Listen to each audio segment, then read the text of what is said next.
So there's a new influencer pipeline that I've been noticing. Relationship drama goes public. It explodes online. The public shows sympathy. Your platform grows. The GoFundMe gets linked in the bio. The TikTok gifts start rushing in. And I think it's time that we start to analyze what we're turning into content. Hello everyone and welcome back to another True Chat with Shen.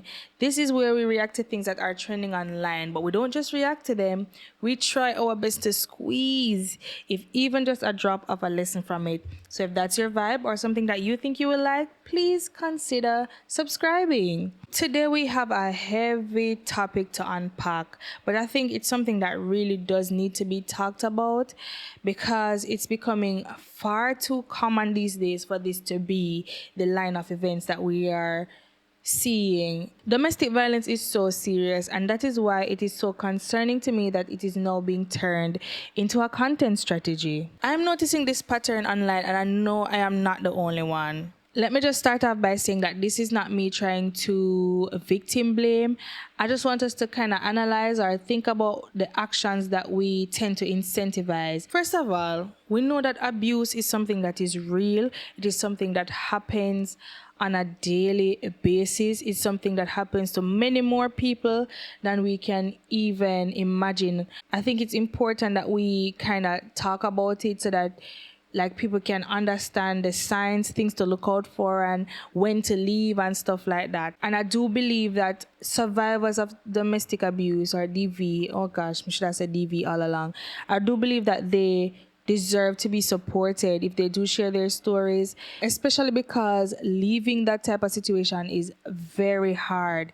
It's very hard, especially if it's something that you've been in for a long time. A lot of people are groomed into these situations, manipulated into these situations, and so it's so hard for people to leave. So when we do see survivors sharing their stories, it's no problem for me. I don't think it's far-fetched for us to support them or to give them, even to offer financial support in all types of ways. I don't see anything wrong with that. So I don't want you to think that that's what I'm getting at here today. I also feel like telling a story as a DV survivor is very important and can be very empowering as well. But what I do believe as well is that there is a distinct difference between advocacy, between supporting somebody and making a spectacle of yourself for monetary gain. We've seen this so many times where people go live right after a DV situation has occurred, right after the argument. They go live.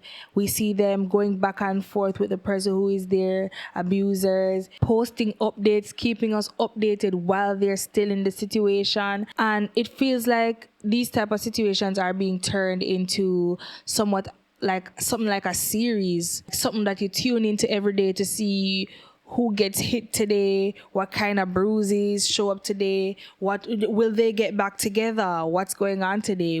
It's like people are tuning in for that kind of situation, and I don't think it's healthy for us as the viewers or for the people who are creating that type of content. There are a few people that probably come to mind when we think of these type of situations. Here in Jamaica, we can think about people like Eva, Anna and Daniel, or Anna and Redance, as we call them. Their situation was a very toxic one where they would argue online. We would see them speak to each other in such a derogatory way. We have people like Brit and Zozo. We see them now. Introduction to them that we got, we are now seeing them in a very toxic place where they're arguing with each other on live, fighting on lives, and then internationally we have people like E. Kane. We've seen E. Kane show up with bruised eyes. We've seen her, we've heard her now come out and share that this is what she has been going through and she's been covering for him all along. We see these situations all the time. I think what happens is that they get more traction and more attention. They get more gifts on these lives when they're going through these situations, as opposed to them just being their authentic selves and sharing themselves online. I think that they are incentivized with these gifts and with these, GoFundMes and stuff like that. We see them being incentivized for these types of behaviors. And I just want to talk about the effects of that and what that can mean for our society going forward. I don't really like the idea of people being able to monetize platforms that were built off of these type of situations. And as I said, I'm not about people who come and share their stories as survivors and people who, probably need help after leaving the situation and coming out of it, sharing what that looked like at the time. But about people who are actively in there, they're not leaving. Because we know that when money is involved in any situation, I think it gets amplified. It can get worse when we see that these things bring in more followers, more money. It brings them attention, even into mainstream media. They get attention, they go on interviews, we reward the chaos.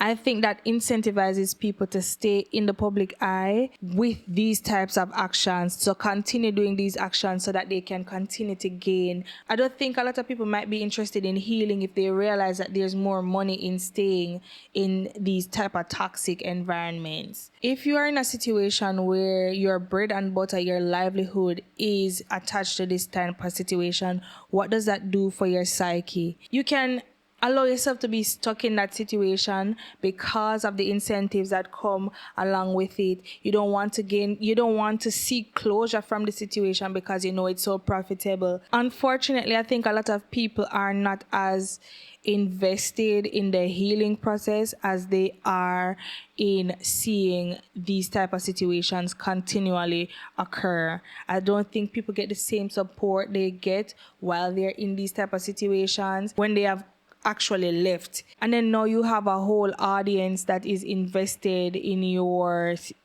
life, like in such a sensitive and personal part of your life. We have so many people's opinions to consider, and I think that can complicate the healing process. Too many opinions on your situation can make the decisions you make kind of muddy. Like, you are now considering the opinions of people who are not in your situation, and they might also lead you astray, especially when they are paying you. That when people are giving you money, I think a lot of people, when they give you money, they feel entitled to the story because they are paying to see, continue. That can make the leaving process, the healing process, so much more complicated. We as the audience, we also play a very significant role. We share these type of things with others. We donate. Those of us who do do those things, we donate, we give these people money, we actively tune in even more so than we would tune in for a regular type of, like regular content. We tune in so much to those. We constantly are asking for updates. We are egging on situations. Like, if we don't see one partner for long, we start to inbox them, we message them, we leave all sorts of comments, and we treat it like this is not people's actual lives. We treat it like it's a sitcom. We're not as sensitive to the situation as we should be. And what does that say about us? How does that affect our society? I think there is something to be said about what will be the result of children seeing these things, the young adults seeing these things and seeing that they can be monetized, they can be rewarded for acting this way. If we are to zoom in more on Jamaica, I think DV is already so normalized here. Violence between within relationships is something that is so normal for so many families. I've seen stories where people say that they will report certain things to the police and they're saying that it's a domestic issue and they won't get involved. That's how normalized DV situations are, even in Jamaica. So the type of sympathy that we should be showing these situations, the type of empathy that we should be having for this type of interactions between two people, we don't have it because we see it every day. Worse when we add money into the mix. Even without money, it's so easy for people to flip on either party, which is why it's so hard for the healing process when you involve people in it. You know, one day they can say one thing, the next day it's something else, and it just makes everything so complicated and so muddy. And it's like, now that we're seeing it on clear display in front of our eyes, we were already so desensitized to it. It was already so normal to us, and we're becoming even further desensitized to these type of DV situations. It's a very dangerous place to be when we, both young men and women, see trauma as a way to get visibility. But I just don't want to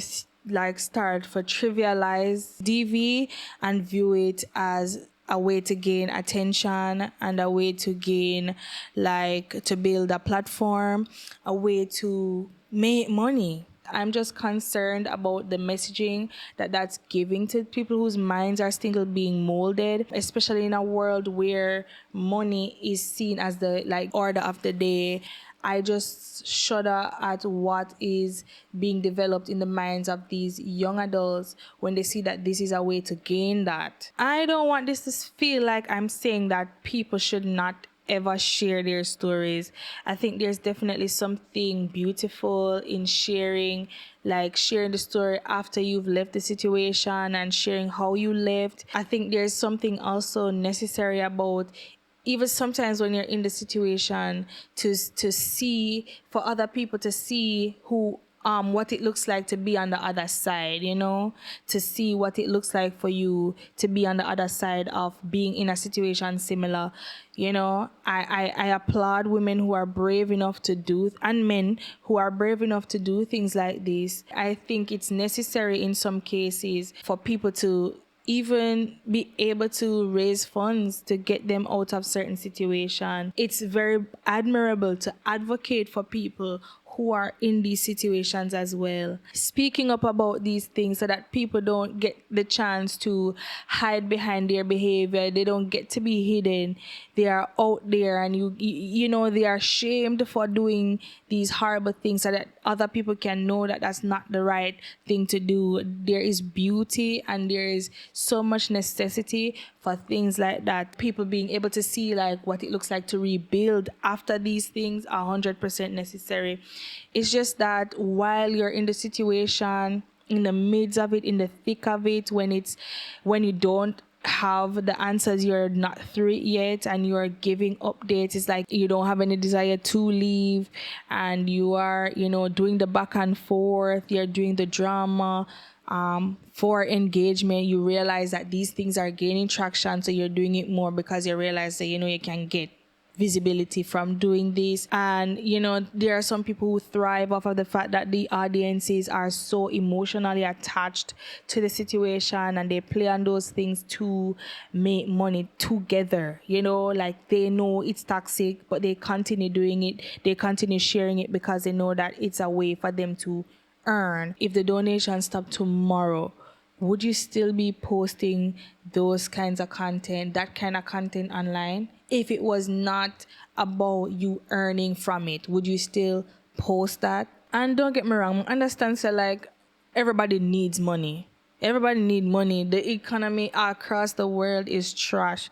It's hard for a lot of people to find well-paying jobs.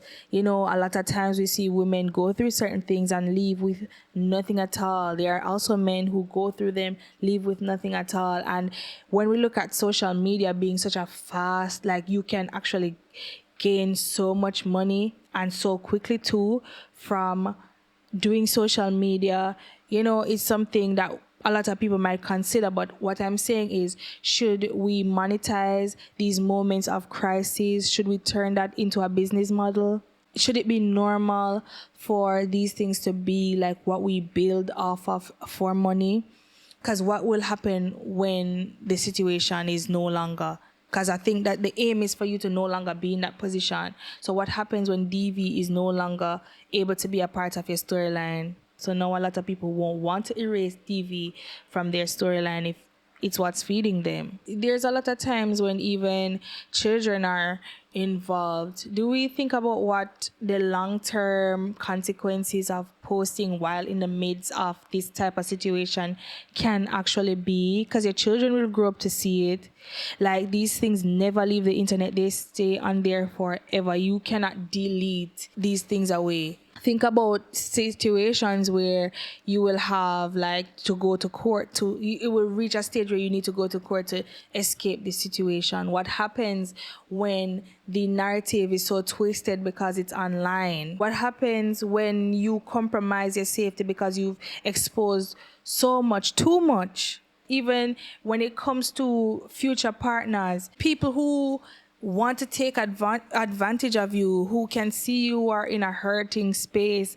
People can take advantage of the fact that you are hurting, and you oversharing can cause you to get in an even worse situation while you're trying to heal. Exposing your trauma in this way can kind of trap you in a sense. It's like even when you grow, people don't see your growth because they are used to seeing you doing the whole back and forth. They have trapped you in this identity. Most people see you like this, and sometimes even when you change, it's like, I mean, not that you should really concern yourself a lot, but I'm thinking more along the lines of like future endeavors, business, work, and even finding new partners. People see you as a person who goes back and forth, who does exposés online. It can hurt so much and cause you not to be able to escape from the things that you're actively trying to escape from. So there's a lot to consider. And that's just some of the things that I really wanted us to really take into consideration before we think about using this as a pipeline or as some kind of strategy for wealth, or even as the public when we are choosing what to take in and what to, consume, what to take into our minds. These are a lot of the things that we do need to think of. I don't want to absolve the audience of their responsibility as well, because if you weren't sharing it and doing all of that, if we weren't doing that, then it wouldn't grow. I just want to say this: DV is a very serious. It's not a joke thing, it's not a play thing, and it should be handled with the seriousness that it requires. It shouldn't be a headline or one of the content categories that we enjoy watching. I don't think that should be the case. Let me know what you think of this idea. Do you agree with me, or do you think that people just need to make their money? Let me know what you think. I would love to have a conversation about this down below. And because the situation, the things that I'm talking about is so sensitive, I want us to try to remain as sensitive as possible in these comments. These things that we're watching, it's not just a show. This is people's lives. Let's address it with the type of sensitivity that it deserves. All right, thank you so much for watching this video, and I will definitely see you in the next one.